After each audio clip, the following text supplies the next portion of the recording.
Good morning. Welcome to another edition of Take 5. It is Tuesday, December 6, 2011. We are in Luke chapter 7. Uh-oh. Oh! Dropped my glasses. Let's try again. Verse 11. Soon afterward he went to a town called Nain, and his disciples and a great crowd went with him. As he drew near to the gate of the town, behold, a man who had died was being carried out, the only son of his mother, and she was a widow, and a considerable crowd from the town was with her.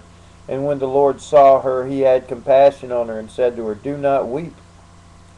Then he came up and touched the bier, and the bearers stood still. And he said, Young man, I say to you, arise. And the dead man sat up and began to speak, and Jesus gave him to his mother. Fear seized them all, and they glorified God, saying, A great prophet has arisen among us, and God has visited his people. And this report about him spread through the whole of Judea and all the surrounding country. Well, you got a woman whose son has died, and certainly there are plenty of people who can relate to this with the different wars we've been in this country.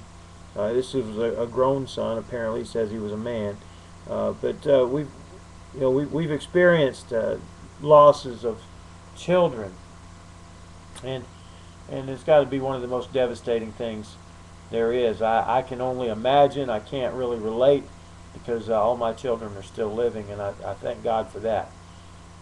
But this woman is going through tremendous grief, and Jesus has compassion on her and decides to give her back her son. And you got to just picture yourself there in that crowd. You got a dead man coming back to life, and everybody knew he was dead. That's kind of spooky, and it says great fear seized them all, but they knew something wonderful had happened. They glorified God, and they said a great prophet has been among us. Well, let me tell you, Jesus is definitely more than a great prophet. And we're going to continue to read all the miracles he did, but these miracles are designed to give us, the purpose of them is to give us faith. To know that the God we serve is powerful and he can do anything. And so, whatever you believe is impossible, with God is possible. Like raising the dead. Now, in real life, that's impossible. If somebody's dead, they're dead. But with God, it's possible. So bring him everything you got. If you think your job situation's impossible, bring it to God. If you think your marriage situation's impossible, bring it to God. The situation with your children, your health, whatever's going on in your life, you bring it to God.